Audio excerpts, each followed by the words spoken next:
The Ancient Threads, Christianity's Journey to India. The Silk and Spice Roads, Pathways of Faith and Fortune. Imagine the ancient world as a vast web of trails, where camel caravans groaned under loads of shimmering silk from China and fiery spices, pepper, cinnamon, cardamom, from the lush coasts of Kerala. These were the Silk Road and Spice Route, twin arteries pulsing with trade from the 2nd century BCE, stretching over 4,000 miles from the Roman Empire through Persia to India's Malabar shore. Not just goods flowed here, ideas and faiths did too. Nestorian Christian missionaries, fleeing Roman persecution, hitched rides with merchants, whispering tales of a risen carpenter from Galilee amid the scent of cloves and the jingle of gold.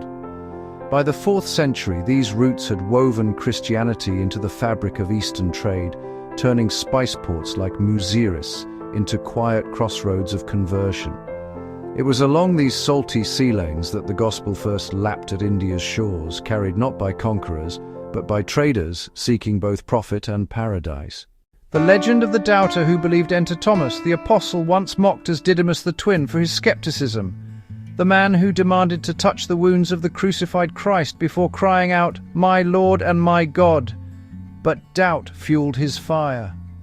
Tradition whispers that in AD 52, Thomas boarded a ship in Arabia, bound for the fabled land of kings and elephants, driven by a divine nudge or perhaps a merchant's promise of untapped souls. He landed at Muziris, the bustling spice hub now lost to silt and time.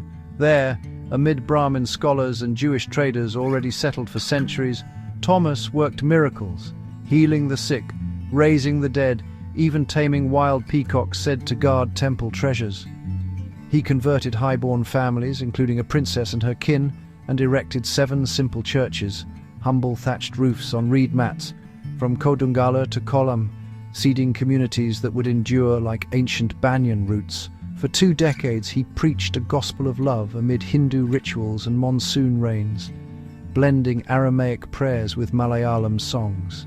But legends turned tragic. Jealous priests, enraged by his sway over royal courts, plotted his end. On a hill in Millipore, now Chennai, spearmen pierced him as he prayed, his blood staining the sands where he'd once baptized fishermen. Buried nearby, his tomb became a beacon, drawing pilgrims who swear the earth there still hums with his unyielding faith. In Kerala today, over 6 million trace their roots to this lone traveller, calling themselves Nazranis, followers of the Nazarene. Thomas's flame flickered low by the 3rd century, his churches scattered like embers. Then came the wind from Persia, the Church of the East, born in the shadow of Sassanid kings where Syriac scholars guarded scriptures like guarded spices. These Nestorian exiles, branded heretics in the West for their nuanced views on Christ's dual nature, sailed the same routes, arriving as bishops and merchants by the 4th century. A pivotal tale unfolds with Knai Toma, a Syriac trader from Cana in 345 AD, or perhaps 825 as some scrolls debate. Fleeing Persian woes, he led 400 families across the Arabian Sea, copper plates in hand from Chira kings, granting land for churches and villages. They rebuilt what time had weathered, ordaining priests, etching crosses on stone, and forging ties to the Persian patriarch in Seleucia. Bullet point histories note key infusions. 4th century bishops, Sapa and Proth, arrived with relics, establishing the province of India under East Syriac rites, blending Aramaic chants with the local drums. 9th century grants, the Tharisapali plates to Mar Sapa Iso cemented trade privileges, marking Kollam's calendar era and swelling communities to thousands. Mongol shadows. By the 13th century, invasions severed Persian lifelines, leaving Malabar's Christians to navigate isolation with fierce self-reliance. These Persian kin didn't conquer, they kindled. Endogamous clans formed, northists from Thomas's line, southists from Nai's, united in faith, wielding swords as feudal lords while kneeling in Syriac prayer. Storms of schism, from Portuguese crosses to modern flames. The ideal shattered in 1498, when Vasco da Gama's sails pierced the horizon, mistaking spice-scented allies for pagans to save.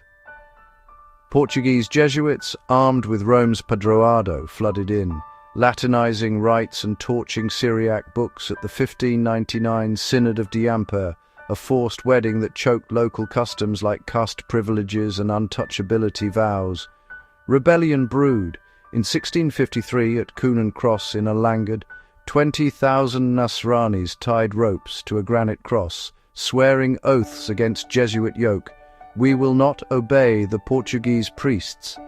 This birthed the Puthen Kutukar, new faction, embracing Antioch's West Syriac ways under Mar Gregorios, while the Pajaya Kutukar clung to Chaldean threads. Waves of division followed, like monsoons carving canyons. 1836, Anglican stirrings. British missionaries sparked reforms, birthing the Mar Thoma Church in 1889, an evangelical offshoot preaching social justice amid caste shadows. 1930 reunion. A faction returned to Rome as Syro Malankara, bridging east and west in fragile unity. Pentecostal fire. From 1911 revivals, independent assemblies bloomed, drawing youth with tongues and testimonies. Today, these threads, woven from apostles' doubt, merchants' voyage, and rebels' oath, form a tapestry of 6 million souls. In Kerala's Emerald Hills, they farm rubber, lead parliaments, and gather at Merriman's million-strong conventions, proving faith's quiet power outlasts empires. The Doubters' legacy, a Christianity born Indian, fierce and free.